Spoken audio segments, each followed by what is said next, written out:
Alur cerita komik manhwa ini menceritakan tentang apakah Nasunho ingin membalikan waktu. Semua kemampuan Nasunho akan diatur ulang. Silahkan pilih tanggalnya, 28 Februari 1985, hari kelahiran Nasunho. Kekuatan finansial, aku akan mengumpulkan semua kekayaan dunia dan menciptakan monopoli.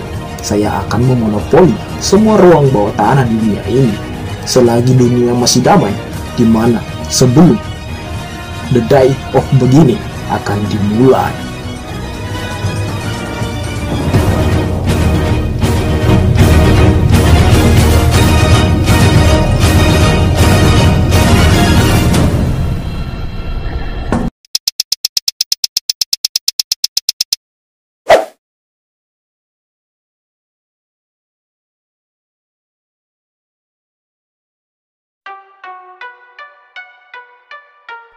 Lanjut ke cerita.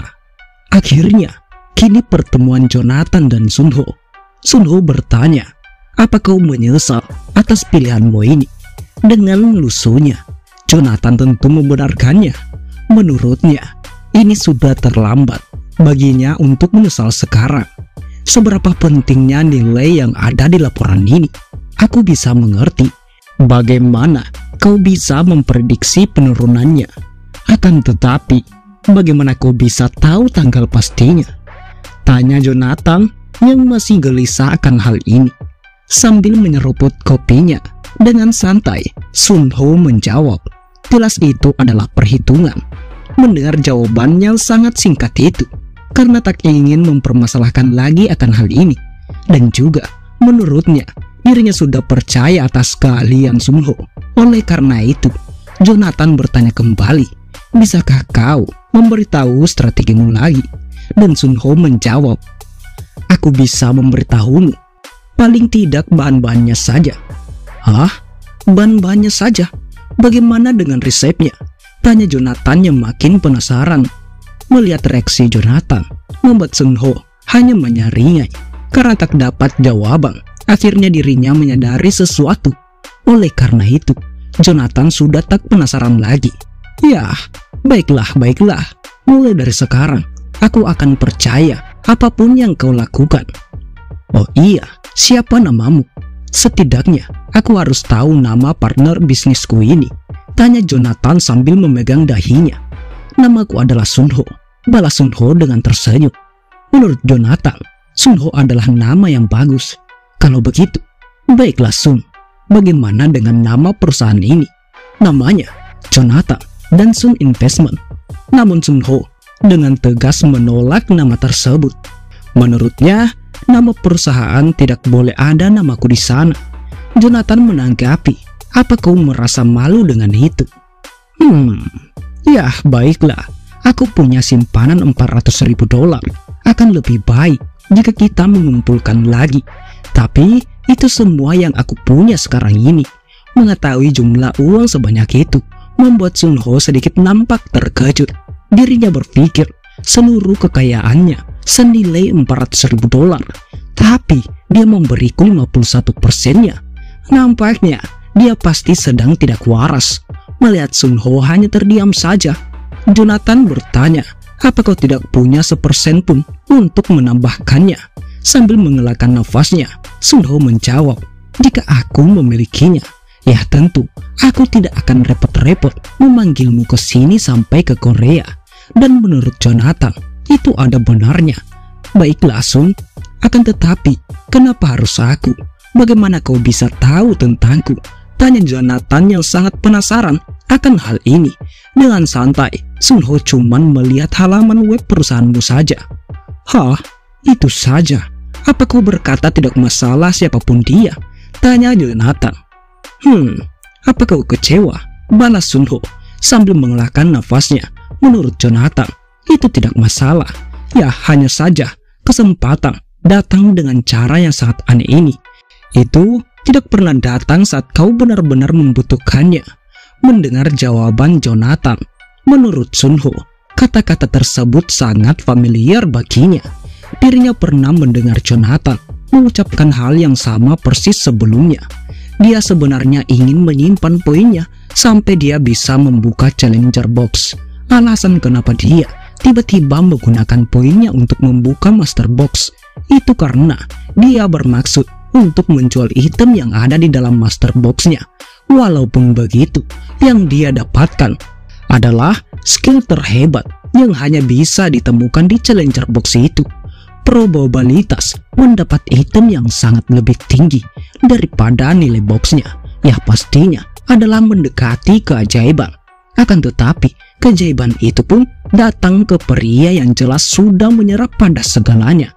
Meskipun dengan segala upayaku untuk membujuknya, Jonathan masih tetap pergi untuk balas dendam saat itu. Itulah kenanganku terakhirku tentang Jonathan.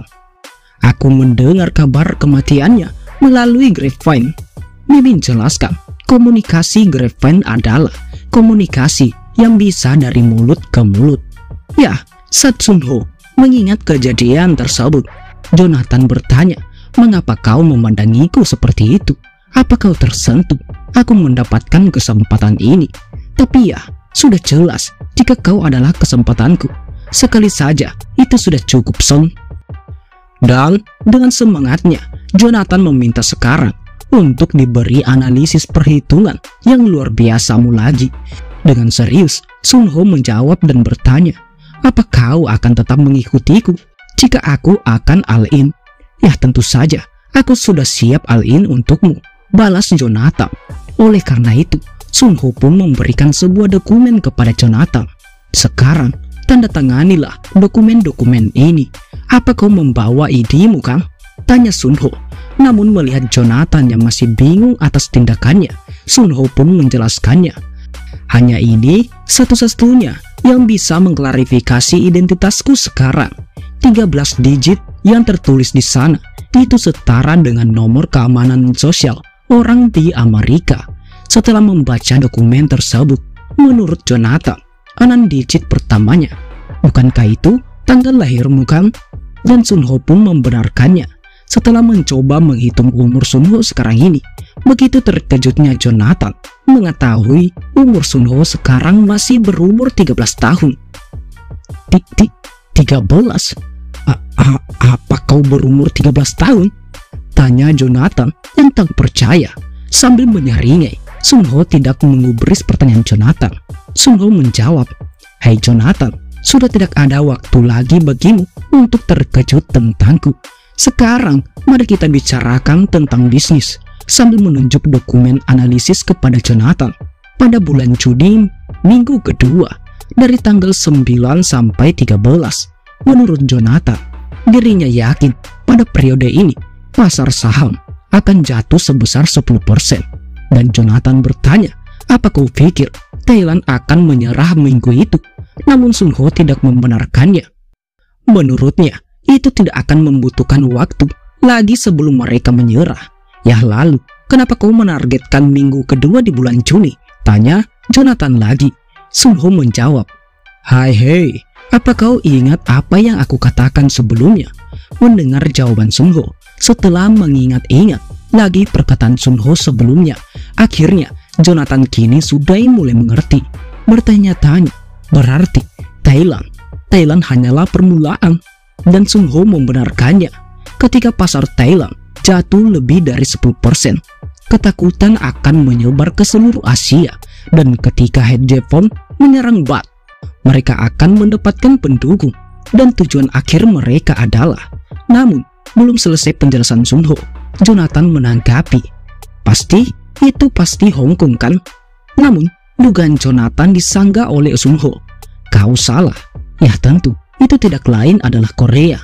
Akan tetapi, menurut Jonathan, dana asing tentu tidak akan bisa masuk ke Korea tanpa adanya pengawasan." Dan Sunho tentu membenarkan perkataan Jonathan. Walaupun begitu, mereka tidak bisa menyebabkan kebingungan di pasar valuta asing Korea. Sunho menjelaskan detailnya.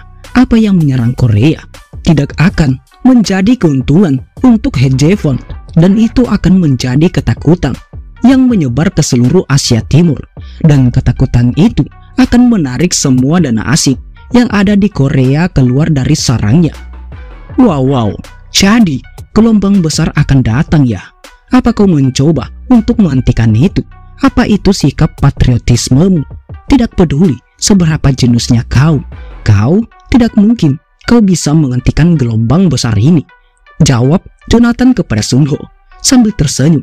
Tentu saja Sun Ho mengetahuinya, karena jelas dirinya sudah mengalami regresi. Oleh karena itu, Sun Ho membalas, "Ya tentu, aku tahu itu. Yang kuinginkan itu tidak lain hanyalah cuan. Perang akan dilancarkan oleh aliansi Headgathon. Tapi ketika perang mulai selesai, mereka akan menyadari siapa yang benar-benar mendapatkan keuntungan terbesar dalam perang ini." Dan oleh karena itu, dengan serius Sun Ho memberitahu Jonathan, jika mulai sekarang kita akan bertaruh hingga 50 kali leverage. Agar teman-teman tidak bingung, leverage adalah tindakan investasi dengan utang yang dipinjam dengan menggunakan aset pribadi sebagai jaminan. Dan cetar, jawaban Sun Ho tersebut membuat Jonathan begitu sangat terkejut mendengarnya. Tak kalah mengetahui bahwa bahkan jika itu berkurang hingga 10%, grafik tidak akan jatuh ke garis lurus hingga minus 10%. Garis grafik terlihat naik turun dan seterusnya. Itu terus naik dan turun. Ya, akan tetapi di waktu yang tepat sampai ada ketentuan dan grafiknya akan terjun bebas. Itulah mengapa semakin tinggi rasio leverage, semakin penting juga teknik trading terjadinya. Jika leverage Anda adalah 50, hanya dengan 1% saja akan kalah, maka akan menjadi 50% kekalahan, dan tentu 2% saja mengalami kekalahan bakal mengakibatkan dampak 100% kekalahannya. Dengan kata lain, pasti akan kehilangan semuanya. Setelah pertemuan mereka sebelumnya, Jonathan mengirimkan pesan email kepada Sun Ho, yang pada intinya Jonathan masih ragu dengan tindakan Sun Ho menginvestasikan uang $400.000 untuk 50 kali leverage. Setelah membaca pesan tersebut, Sun Ho berpikir 50 leverage trading 120 juta untuk produk yang sepadan dengan investasi $400.000. Keuntungan atau kerugian akan dikali 50 lipat. Jelas ini taruhan yang sangat beresiko. Akan tetapi Jonathan adalah orang yang memiliki waktunya sendiri melalui kemampuan tradingnya. Aku rasa itu sekitar bulan Oktober ketika aliansi Headgathon dipukuli habis-habisan di Hong Kong. Selama dia mempercayai data yang aku tunjukkan kepadanya, dia harusnya bisa mendapatkan hasil yang tidak pernah dibayangkan. Dan teman-teman bisa baca sendiri balasan email Sun Ho ya guys. Dan setelah mengirimkan pesan tersebut, Sun Ho berpikir ini juga satu-satunya kesempatan untuk memanfaatkan 50 leverage untuk masa mendatang. Meskipun Jonathan tidak mengetahui hal ini, kita juga harus memanfaatkan hal ini untuk menyiapkan cadangan besar di perang berikutnya. Dari tanggal 9 hingga 13, pilihan ada di tanganmu Jonathan. Dan setelah berpikir hal demikian, kini panel berpindah di ruangan kerja Jonathan. Nampak Jonathan begitu sangat frustasi atas pilihan Sun Ho. Namun, karena sudah mempercayai Sun Ho sekarang ini, Jonathan sudah tidak ada waktu lagi. Menurutnya, Sun Ho itu adalah bocah yang sangat gila. Tapi, aku akan memperlihatkan skill dari Jonathan yang agung ini. Dan singkat cerita, di waktu yang sudah dinanti-nantikan, hari pada tanggal 9 hingga pada hari tanggal 13, akhirnya Jonathan kini telah kembali dari Hong Kong. Saat Jonathan telah keluar dari bandara, Sun Ho membayangkan Jonathan sebelum dirinya regresi, membuatnya begitu sangat terkejut. Namun, setelah berpikir jernih, itu jelas tidak mungkin. Akhirnya, Jonathan kini telah kembali, dan Jonathan jelas membawa kembali hadiahnya. Hadiahnya sebesar 700 sun. Jawaban Jonathan yang masih tak percaya akan hal ini dengan wajah yang datar. Menurut Sun Ho, itu jauh lebih berharga dari kristal mana monster peringkat S. Sun Ho bertanya, apa kau sudah menukarnya menjadi dolar? Dan Jonathan membenarkannya. Akan tetapi, ada apa dengan reaksimu itu? Apa kau pikir itu hanya 700%? Melihat reaksi Sun Ho seperti itu, tubuh Jonathan pun mulai gemetar. Sun Ho tidak mengetahui yang sebenarnya Dengan gelinang air mata, Jonathan mengatakan kepada Sunho, bila sebenarnya yang aku maksud adalah 700 kali, Sun. Kita mendapat 700 kali 400.000 dolar karena sudah tidak mampu mengekspresikan keuntungan yang dihasilkan. Jonathan berteriak, hanya dalam seminggu, Sun, kita telah menghasilkan 280 juta dolar dalam sekejap. Setelah memastikan semua informasi tersebut, Jonathan dan Sunho begitu sangat senang. Karena saking senangnya, mereka berdua menyeringai seketika. Ya tentu, sekarang ini mereka telah menjadi kaya raya.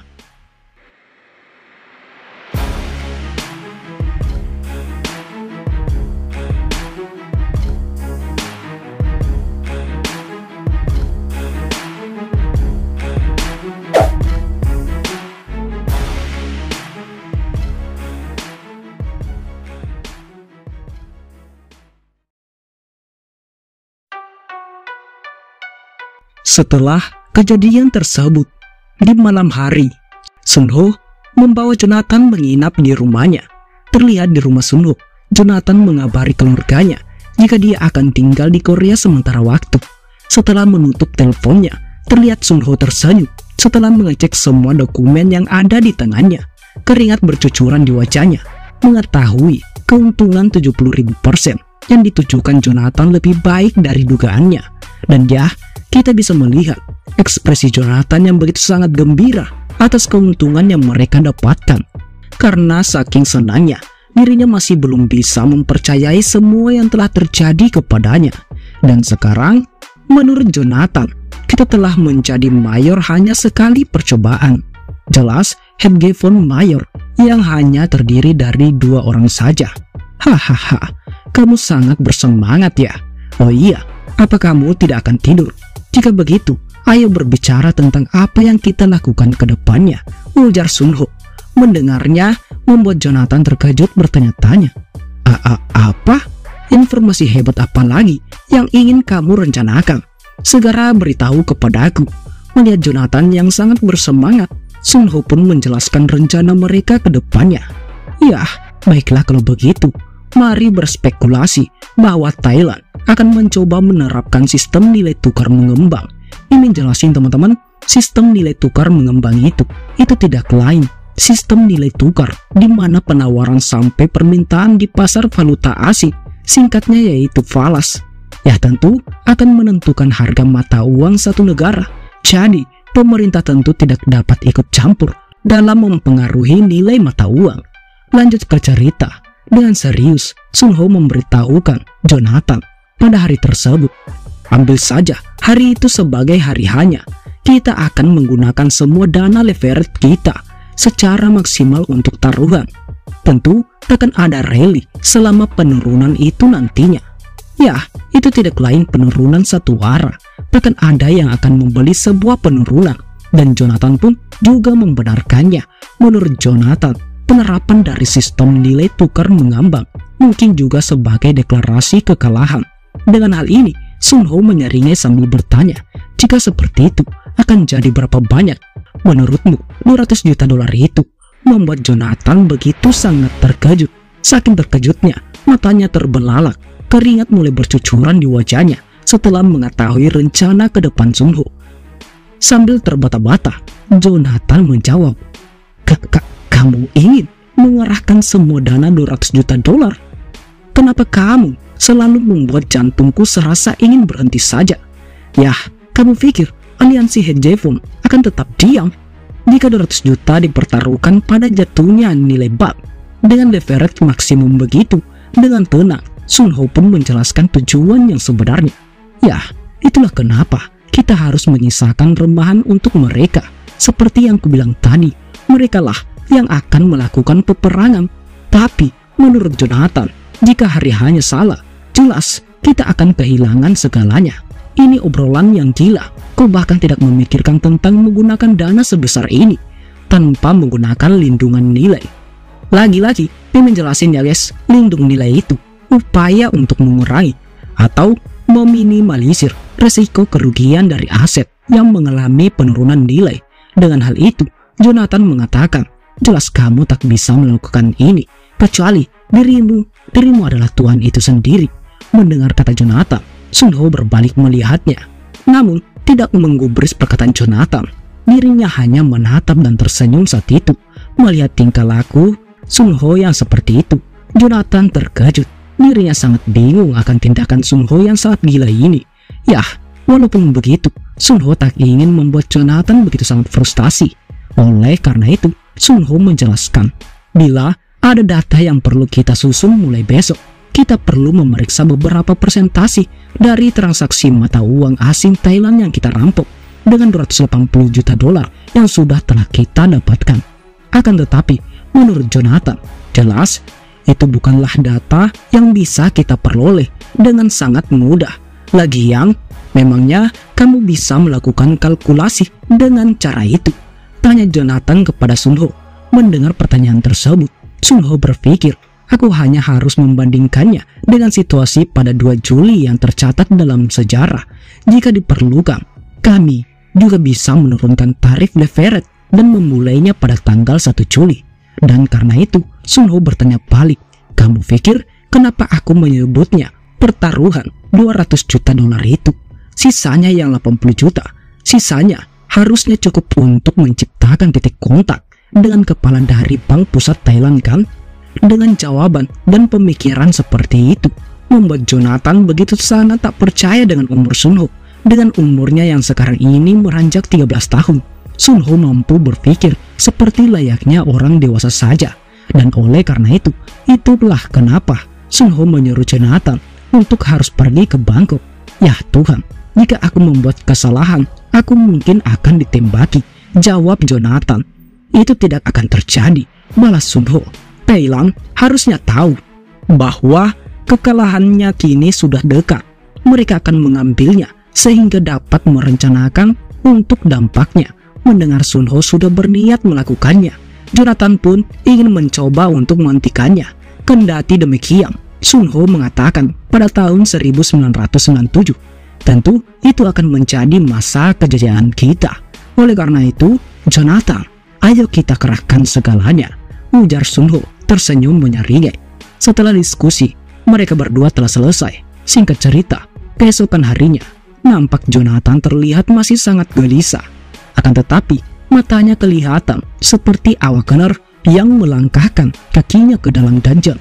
Di saat Jonathan membereskan informasi di wilayah musuh, aku akan mulai bersiap untuk menuju ke arah lain. Di mana saat itu, Sun Ho sedang melakukan aktivitas bertarung lagi. Selagi ingin meningkatkan statnya, ya tentu dirinya juga ingin mempertajam keahliannya. Setelah berpikir hal demikian, melihat salah satu preman mengeluarkan pisau di hadapannya dengan sangat cepat, Sun Ho memukul lengan preman tersebut. Karena saking kuatnya pukulan Sun Ho, tulang dari lengan preman tersebut kini telah mulai retak, sehingga membuat preman kini merasa sangat kesakitan. Wah, dasar bajigur, aku akan membunuhmu, ucap preman yang kini meringis kesakitan. Di mana saat Sun Ho ingin memberinya pelajaran lagi, salah satu NPC datang dan menahan Sun Ho untuk menyerangnya kembali.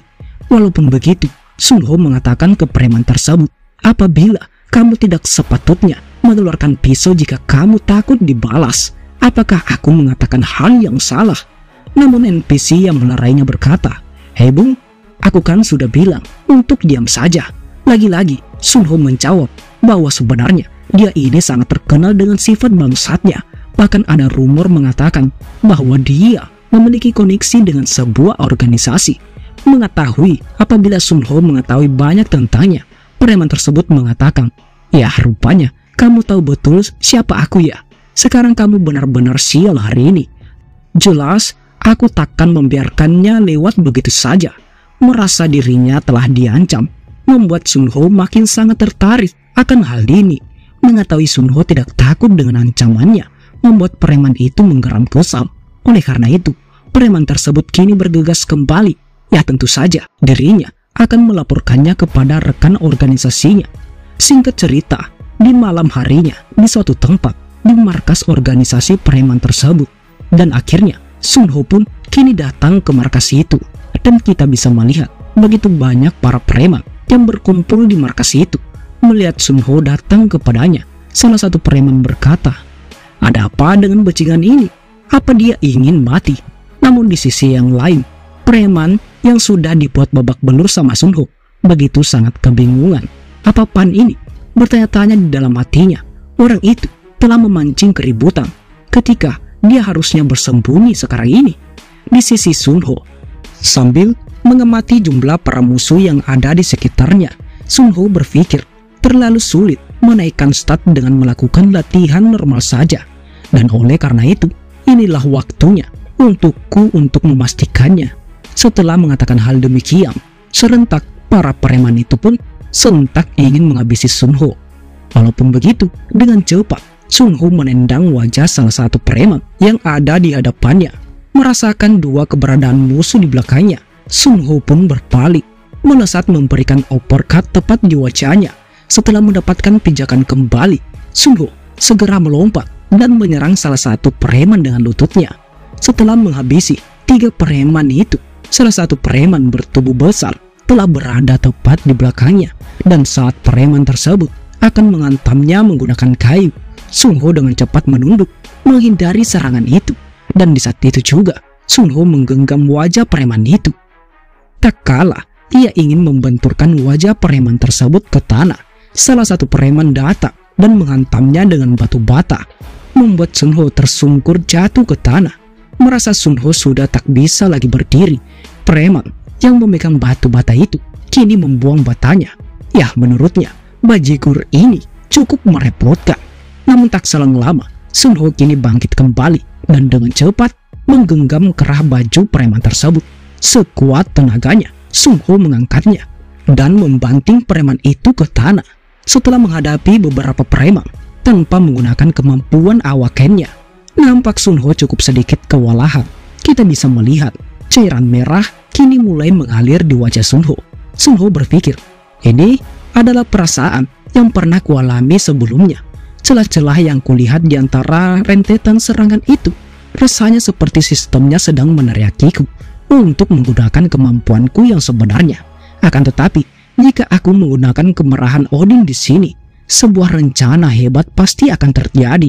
Namun di balik itu semua, di sisi yang lain, nampak pemimpin organisasi tersebut kini mulai bosan melihat anak buahnya tak mampu mengalahkan seorang diri saja. Merasa anak buahnya tidak becus, ia pun kini menyalakan motornya tanpa berpikir panjang. Bos preman itu melaju mengarah ke Sun Ho di saat itu juga. Walaupun Sun Ho telah menyadarinya, karena cepatnya laju motor itu, Sun Ho tak dapat bereaksi. Naasnya, Sun Ho terhempas dari tumpukan motor itu. Akibat dari serangan tersebut, kini Sun Ho merintih kesakitan. Karena saking kerasnya tumpukan tadi, tubuh Sun Ho kini mulai gemetar seketika. Melihat Sun Ho sudah tak mampu bergerak lagi, pemimpin organisasi itu kini memerintahkan anak buahnya untuk segera menghabisi Sun Ho sekarang itu juga. Setelah mendengar perintah sang bos, kini para preman menghajar Sun Ho tanpa belas kasih. Tak selang lama, preman yang telah mencari gara-gara dengan Sun Ho tadi sore menyeru rekan-rekannya untuk segera berhenti. Ia mengatakan kepada rekannya, jika akulah yang akan memberikan pukulan terakhir. Dasar becigur, kemana sikap kuat dan perkasamu tadi? Ucap preman tersebut. Mendengar ocehan itu, Sun Ho menggeram kesal sambil menggertakkan giginya. Sun Ho berpikir, dasar sialan, apa pukulanku tadi tidak cukup buatmu? Dengan hal ini, Sun Ho pun kini berupaya kembali bangkit berdiri. Melihat Sun Ho masih bisa bangkit, para preman yang melihatnya kini mulai sangat terkejut. Mereka bertanya-tanya, itu mustahil. Dia bangkit lagi.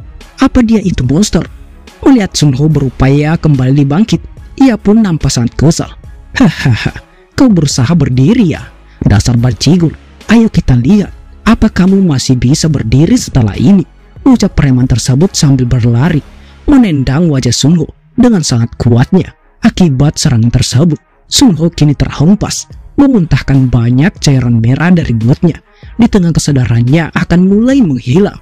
Tiba-tiba, kini matanya mulai memancarkan kilatan. Notice system, pria yang mengatasi kesulitan, kini telah diaktifkan.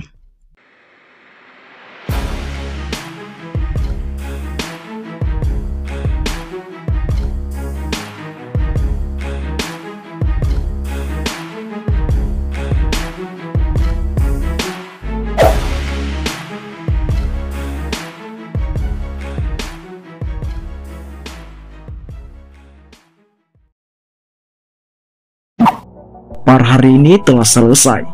Bagaimana lanjutan ceritanya?